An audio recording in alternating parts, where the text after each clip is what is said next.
Assalamualaikum warahmatullahi wabarakatuh. Selamat pagi semuanya. Masih kembali dengan saya Diah Nirmala ya. Hari ini kita masih tetap membahas tentang sistem informasi akuntansi dari modul Chartered Accountant ya, sistem informasi dan pengendalian internal. Kali ini kita akan bahas bab 3 yaitu tentang peran teknologi informasi dalam sistem informasi ya.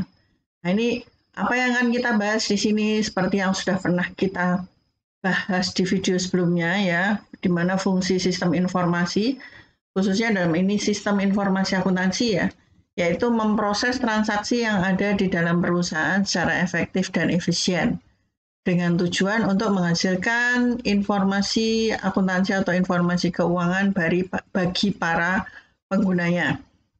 Nah, kalau sistem manual, ya nggak pakai komputer, nggak pakai teknologi informasi, ya tentunya data dimasukkan di dalam jurnal, buku besar, semuanya pakai kertas, ya manual.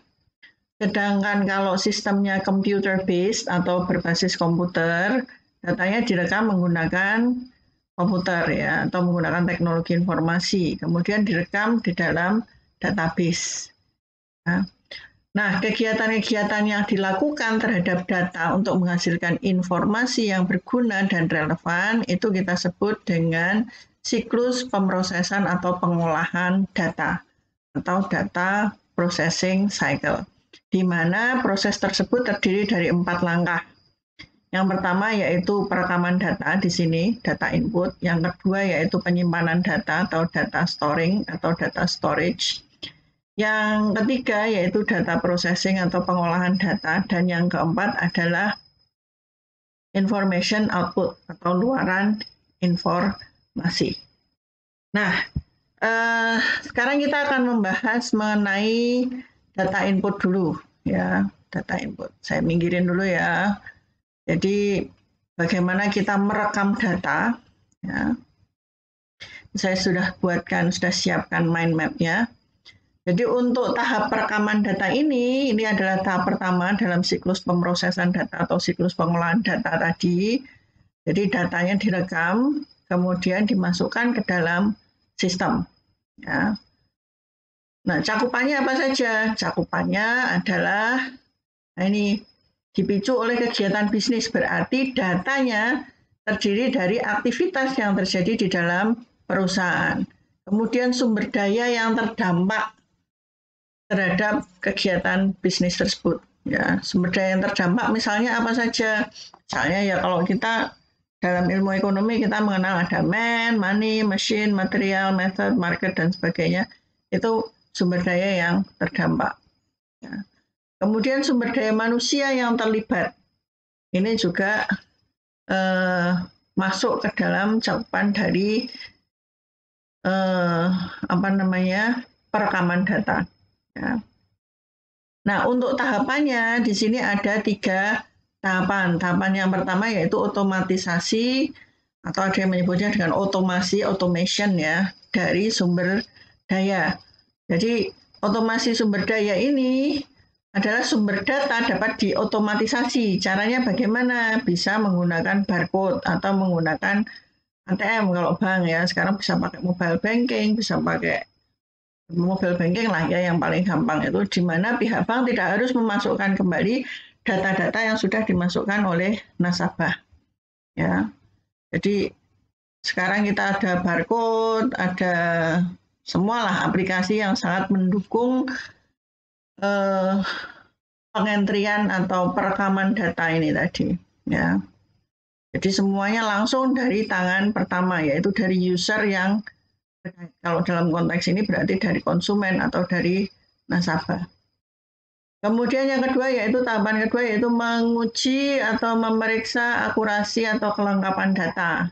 Jadi memastikan bahwa data yang direkam adalah data yang akurat dan lengkap. Tidak hanya akurat saja tapi juga lengkap. Ya. Salah satu yang dapat digunakan untuk memastikan keakuratan atau kelengkapan data adalah menggunakan pengendalian pada layar pemasukan data maupun menggunakan dokumen pre-numbered, dokumen yang bernomor urut tercetak. Jadi kalau misalnya Anda pakai mobile banking, Anda salah mengentrikan informasi di dalamnya, pasti dia akan muncul notifikasi. Ini Anda keliru memasukkan nomor rekening ini, saldonya kurang dan sebagainya. Misalnya mau transaksi kok saldonya kurang, dia nggak mau. Kurang dari saldo minimal nggak mau, ya. Contohnya seperti itu. Jadi sudah ada alat untuk mengendalikan keakuratan dan kelengkapan dari informasi. Jadi kalau misalnya kita kurang pun juga nggak mau nyentri, ya. Yang berikutnya, tahapan berikutnya adalah kesesuaian dengan kebijakan perusahaan. Ya, jadi proses perekaman data ini memastikan bahwa kebijakan-kebijakan perusahaan diikuti, seperti proses persetujuan transaksi, status kredit konsumen, prosedur pemeriksaan jumlah persediaan sebelum menerima pesanan. Jadi sudah ada kalau misalnya ini tadi ya pada akhirnya kembali ke sini, kalau nggak lengkap dia nggak bisa diproses. Nah, kelengkapan ini termasuk di dalamnya adalah harus sesuai dengan kebijakan yang sudah ditetapkan oleh perusahaan. Ya, jadi di sini. Nah, data apa yang paling banyak direkam? Nah, kalau dalam konteks perusahaan, data yang paling banyak direkam adalah siklus penjualan. Ya, tentunya karena kita melakukan penjualan kan lebih banyak daripada pembelian. Kalau beli kulaan pasti kita dalam jumlah yang lebih besar, transaksinya lebih sedikit, tapi pada saat kita jualan kan jualnya pasti dipecah-pecah, ya. Jumlahnya lebih sedikit, kuantitasnya lebih sedikit, tapi berkali-kali, frekuensinya lebih banyak. Ya, nah data yang direkam apa saja kalau siklus penjualan? Nah ini ada tanggal dan waktu terjadinya penjualan, petugasnya siapa, yang menyelesaikan administrasi siapa, kasirnya siapa, jenis barangnya apa, jumlahnya berapa, harganya berapa, totalnya berapa, ya. Kemudian ada nggak special request untuk membeli barang tersebut. Misalnya Anda belanja pakai, Anda bertransaksi pakai mungkin Shopee Food atau GoFood atau GrabFood, ya. Maaf saya menyebutkan merek biar lebih gampang saja dan tidak di-endorse ya saya. Permintaan-permintaan terkait kalau Anda beli seperti itu pasti kan ada keterangan tambahan. Apakah pedas atau level berapa atau misalnya nggak pakai es dan sebagainya. Itu ada permintaan tambahan atau mungkin taruh di lobi, taruh di gerbang, ya seperti itu. Kemudian untuk penjualan kredit, nama konsumen, alamat penagihan, dan alamat pengiriman. Ini adalah untuk data input. Ya, tampilannya seperti ini. Oke. Nah, untuk yang berikutnya adalah data output. Data storage. Ya. Nah, ini data storage. Kalau data storage itu apa saja yang harus kita perhatikan? Data storage itu apa sih? Nah, di sini disebutkan, data perusahaan merupakan salah satu sumber daya yang berharga bagi perusahaan. Sekarang kita sedikit-sedikit big data, sedikit-sedikit big data, ya. Big data kok sedikit, ya.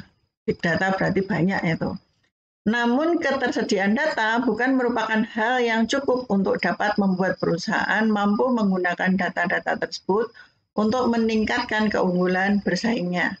Nah, agar dapat berguna, data harus dapat dengan mudah, ya, diakses datanya, kemudian digunakan. Jadi data itu harus nyimpennya di mana, kemudian cara mengeluarkan data itu bagaimana, cara mengakses data itu bagaimana. Itu harus gampang, ya. Gampang dalam artian hanya orang-orang tertentu, ya. Misalnya untuk data seperti ini berarti yang berhak untuk mengakses siapa saja usernya, ya. Nah, dalam sistem informasi akuntansi, data dikelompokkan dengan tujuan dapat memudahkan dalam proses temu kembali dan digunakan untuk pengambilan keputusan. Oke, kalau berdasarkan bentuknya, ya, dapat disimpan dalam bentuk ledger maupun subsidiary ledger di sini, ya. Oke, antara ledger dan subsidiary ledger memiliki control account yang dapat digunakan untuk menjaga keakurasian data dalam sistem informasi akuntansi. Jadi subsidiary ledger ini sesuai dengan namanya, ya. buku pembantu atau kartu pembantu, misalnya di sini untuk ledger atau buku besar, ledger itu buku besar ya, ledger aset ya, berarti kartu pembantu atau buku pembantu atau subsidiary ledgernya adalah masing-masing aset yang dimiliki oleh perusahaan. Nanti totalnya ada di ledger ini. Ya, kemudian coding. Coding itu apa? Nah, data-data di dalam ledger diatur secara logis ya, dengan pengelompokan data atau coding dengan cara-cara yang sistematis. Caranya bagaimana? Macam-macam. Ada beberapa cara yang umum. Di sini disebutkan ada sequence code. Ya. Sequence code itu seperti apa? Data-data diberi kode nomor secara berurutan. Contohnya nomor absen Anda, nomor 1, 2, 3, 4, 5, itu namanya sequence code. Ya. Kemudian ada block code. Ya, data-data diberi nomor dengan jarak urutan tertentu berdasarkan jenis datanya. Contohnya pemberian kode di chart of account. Itu biasanya kode sekian sampai sekian itu untuk aset. Kode sekian sampai sekian untuk apa? Kode sekian sampai sekian untuk apa? Jadi misalnya seperti Anda, NIM Anda B211 kemudian atau B231 atau B241 ya, kemudian setelah itu tahunnya, kemudian di belakang ada sequence sekaligus block code. Kenapa saya bilang sequence sekaligus block code? Karena di situ ada 4 digit. Berarti blok 1 sampai 4 yang ada di situ digunakan untuk kelas Anda. Ya. Nanti untuk yang kelas lainnya lagi beda lagi ya, kelas yang sore maupun yang weekend ya, bloknya beda lagi. Kemudian ada group code ya. Group code ini data diberi kode dengan menggunakan grup dan subgroup, misalnya B231, B211 itu adalah kode B, itu berarti grup Fakultas Ekonomi ya, 231, 211, 241 itu berarti kalau 211 pagi ya, B231 sore, 241. Nah, itu berarti subgrupnya. Kemudian ada mnemonic code. Nah, ini data diberi kode dengan menggunakan huruf dan angka gabungan. Ya, gabungan semuanya ini kita sebut dengan mnemonic code. Ya. Oke, berikutnya daftar rekening atau chart of account. Ya, daftar yang berisi akun-akun yang digunakan dalam perusahaan yang sudah dikelompokkan dan diurutkan untuk membantu menyusun daftar akun atau chart of account, ya, dibuat sesuai dengan kebutuhan perusahaan yang umumnya disusun sesuai dengan standar pelaporan akuntansi yang diikuti oleh perusahaan. Ya. Oke, yuk. Ada ketinggalan sedikit. Oke, jadi itu chart of account. Nah, di dalam chart of account ini yang umumnya kalau kita bicara sistem informasi akuntansi mau nggak mau chart of account ini mutlak harus ada. Kemudian selain chart of account, penyimpanannya juga bisa berupa, nah ini tadi kan berdasarkan bentuk, berdasarkan daftar rekeningnya, berdasarkan jurnalnya. Nah, kalau jurnal mau nggak mau chart of account harus ada. Ya. Jadi jurnal ini tahapan pertama setelah terjadi transaksi harus dibukukan ke dalam jurnal. Ya. Jadi jurnal ini sebelum dilakukan pencatatan ke ledger atau buku besar, ya, data transaksi dicatatkan di dalam jurnal yang bisa berupa jurnal umum maupun jurnal khusus. Ya, ini jurnal umum dan jurnal khusus.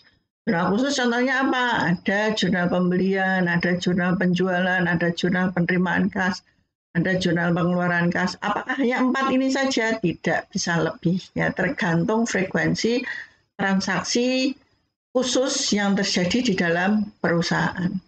Ya. Kemudian kita mengenal ada audit trail. Ya. Audit trail atau jejak audit. Ini data yang direkam untuk menunjukkan jejak perjalanan data. Mulai data itu dimasukkan sampai data itu muncul dalam luaran atau dalam dokumen atau laporan. Atau sebaliknya. Jadi jejak audit ini dicatat jejak-jejak sebagai referensi untuk dapat menelusuri perjalanan data dalam perusahaan. Jadi bisa di-trace atau bisa ditelusuri ya, mulai dari jurnal ke laporan keuangan atau sebaliknya dari laporan keuangan bisa ditelusuri sampai ke jurnalnya, bahkan bisa sampai ke bukti transaksinya. Nah, karena di sini kita bicara teknologi informasi, berarti mau nggak mau penyimpanan datanya menggunakan komputer base ya. Nah, kalau di dalam komputer base ini penyimpanan datanya bukan dibagi sih, terdiri dari beberapa cara ya, bukan cara, hierarki ya, mungkin lebih tepatnya hierarki. Diawali ada entity atau entitas ya. Entity di sini apa? Merupakan tempat di mana informasi mengenai karyawan, inventory, konsumen itu disimpan di sini entitasnya. Ya tidak hanya ini hanya contohnya saja. Kemudian di dalam entity tadi terdapat atribut. Atribut itu apa? Atribut ini yang menjelaskan mengenai apa yang disimpan dalam entity. Jadi misalnya data untuk karyawan itu ada atribut posisinya atau jabatannya apa, kemudian gajinya berapa, alamatnya berapa, sudah berkeluarga atau belum, punya tanggungan atau tidak, biasanya untuk urusan perpajakan ya. Seperti itu dan seterusnya. Kemudian kalau inventory bisa berupa harga, tanggal pembelian, speknya apa, dan sebagainya. Ya, masuk kategori apa, itu ada atributnya. Kemudian ada field. Jadi field ini apa? Field ini tempat penyimpanan data secara fisik di dalam komputer. Jadi kalau Anda mengenal ada hard disk itu ya. Hard disk itu kan sebetulnya fisik juga kan. Nah, itu tempatnya posisinya ada di mana untuk menyimpan itu.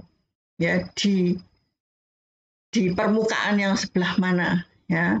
Nah, dari beberapa field ini nanti membentuk records ya. Dan beberapa records membentuk file. Nah, itu yang kita sebut ini tadi ya. Nih, record menyimpan data-data yang disebut dengan data value. Nah, dari record ini yang disimpan ini kan data value. Kemudian dari record tadi digabungkan muncul menjadi file. Ya. Dari file ini ada dua jenis file kalau kita di akuntansi, ada master file. Master file ini apa? Master file ini file yang bersifat permanen yang menyimpan data yang sama untuk beberapa periode akuntansi. Ya, ini master file. Atau lebih kurang seperti general ledger master file itu, karena bukan general ledger ya, subsidiary ledger, lebih cocoknya di subsidiary ledger. Karena berisi misalnya kartu persediaan, kartu aset, kartu inventaris, kemudian misalnya kartu utang, kartu piutang ya. Cuman mungkin namanya adalah daftar pelanggan, daftar supplier ya, seperti itu. Kemudian ada file transaksi. File transaksi ini menyimpan data-data yang transaksinya terjadi dalam kegiatan operasional sehari-hari. Yang ini harus diupdate secara rutin. Nah, dari file-file tadi, master file, transaction file, disimpan secara terkoordinir, itu yang kita sebut dengan database. Ya. Oke, ini mengenai data storage. Nah, oke, berikutnya kita lanjutkan ke data processing. Semoga cukup nih. Nah, ke sini. Ya.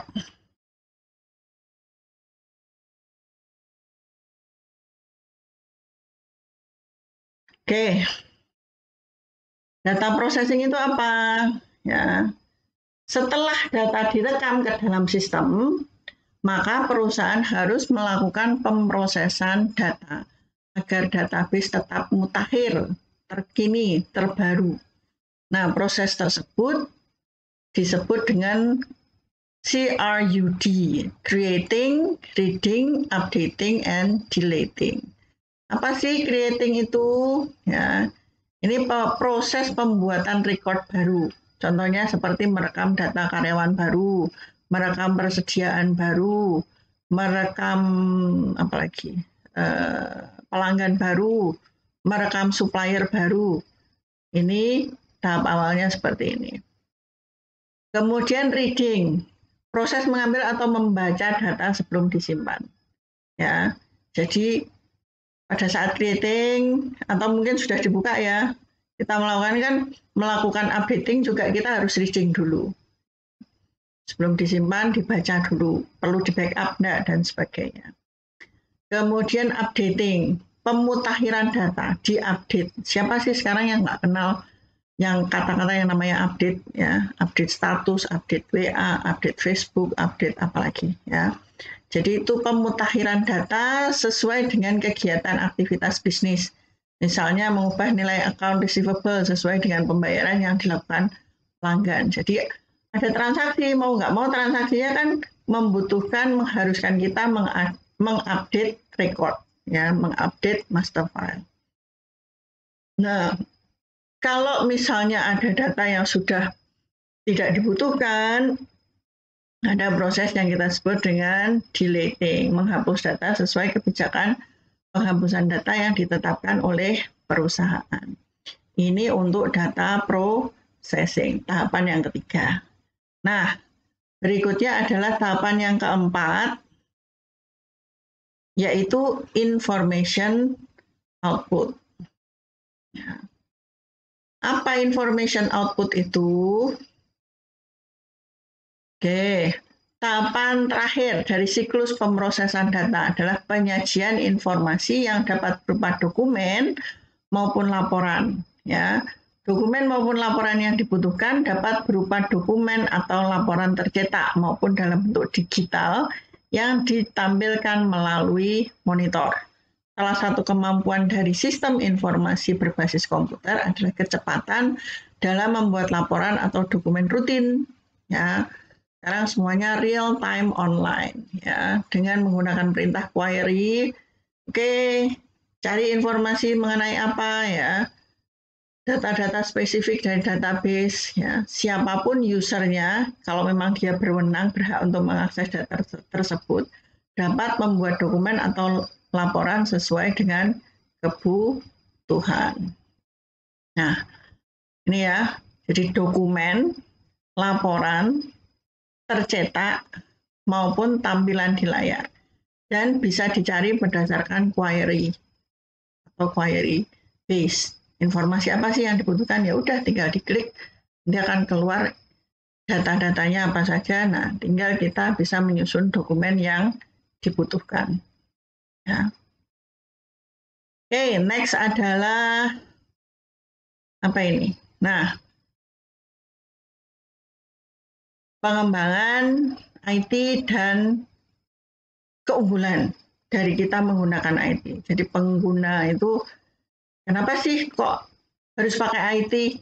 Ya, saya kira semua orang tahu masalah ini. Ya, sekarang siapa sih yang nggak pakai IT dalam keseharian? Hampir semuanya pakai IT. Saya gedein dulu ya. Oke. Dari sini, dari pengembangannya dulu. Dulu pertama kali tahun berapa? 90 awal itu saya mulai start mengakses internet itu tahun 90. Ya, saya masih pas berapa itu? Ya. Saya mengakses internet. Zaman dulu satu-satunya provider itu adalah Telkom dengan produknya Telkomnet Instan. Produknya namanya Telkomnet Instan. Itu dibayar berdasarkan menit mengakses. Ya. Kemudian dengan adanya internet, mau tidak mau konektivitas ini kita semakin terbuka, ya, apalagi sekarang, ya, kuota dan sebagainya itu berlimpah ruah. Ya. Meskipun Indonesia sebenarnya masih tergolong mahal, ya, tapi tetap saja memungkinkan kita untuk menghubungi siapa saja, ya, di mana saja kita berada. Kemudian dari internet, ya, muncullah gadget atau gawai. Ya, kalau dengan adanya gawai ini kan semua sama. Yang pakai Android formatnya di mana-mana pasti sama. Yang pakai produknya Apple semua pasti formatnya sama. Ya.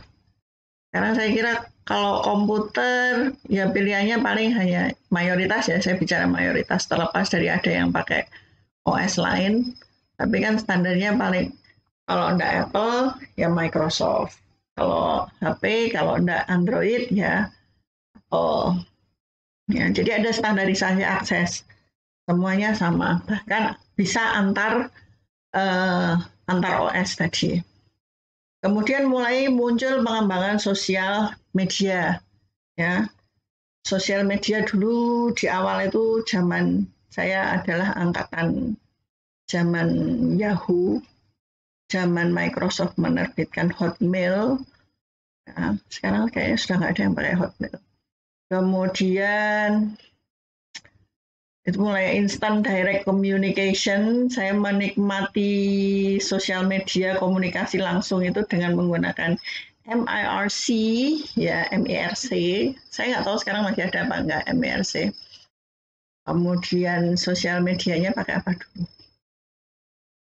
Aduh, jadul banget. Saya sampai lupa namanya zaman dulu. Sekarang berkembang ya. Sekarang yang terbaru apa sih, kita sekarang pakainya FB, Instagram, ya, dan itu memungkinkan perusahaan untuk melakukan hal yang sama, bisa berkomunikasi langsung dengan konsumennya, maunya konsumen seperti apa itu bisa langsung diketahui, ya. Ada Instagram, ada apa lagi, TikTok, ya, mungkin ada yang pakai Discord, ada yang pakai WhatsApp, ada yang pakai apa ya, dan affordability dengan adanya aplikasi, berbagai aplikasi mulai dari yang free maupun yang berbayar, ya, semuanya affordable, bisa dibeli, ya. Ibaratnya UMKM sekarang pun kalau dia mau berkembang, tinggal download itu aplikasi untuk apa namanya, aplikasi untuk menyusun laporan keuangan di internet, itu mudah dan gratis, tidak lagi murah ya, mudah dan gratis. Ya. Tinggal dia mau belajar apa enggak untuk membukukan laporan keuangannya. Ya. Berikutnya adalah dengan adanya teknologi cloud computing. Ya. Dengan adanya teknologi cloud computing ini memungkinkan kita untuk melakukan penyimpanan dalam jumlah besar, ya.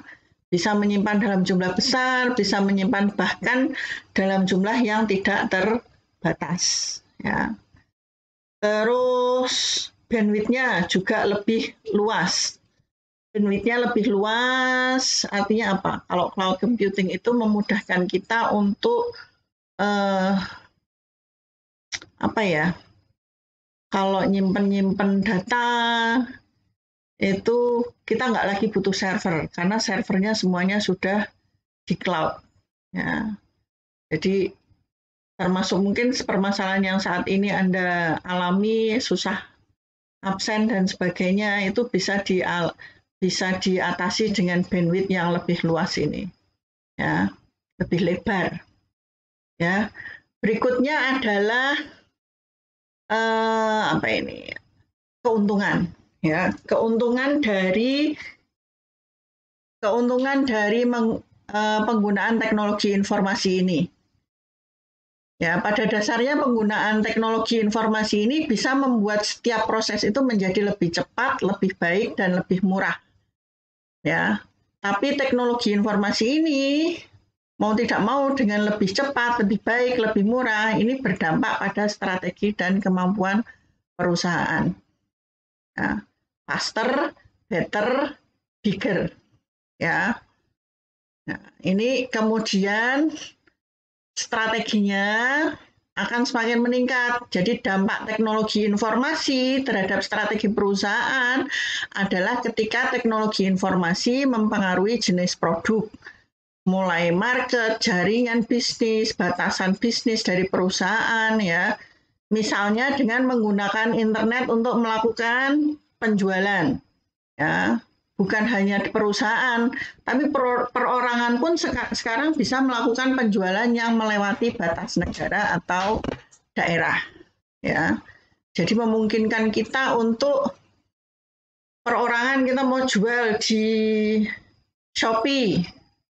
Shopee bisa ya, luar negeri? Oh, bisa. Bisa kita jualan di mana namanya, Alibaba, ya. Bisa jualan di mana lagi? Amazon, eBay, ya. Itu dengan improve strategi. Kemudian improve ability, ya. Dampak teknologi terhadap kemampuan perusahaan adalah ketika teknologi informasi meningkatkan kemampuan proses-proses yang ada di dalam perusahaan. Misalnya proses analisis, kemampuan sumber daya maupun kepentingan teknis lainnya. Ya, itu improve ability. Jadi kemampuan perusahaan mengalami peningkatan. Ya. Jadi strateginya meningkat, kemampuannya meningkat, kompetisinya juga meningkat, ya, improve competitiveness. Ya. Jadi mau tidak mau pola persaingan di dalam era sekarang ini mengalami perubahan, ya,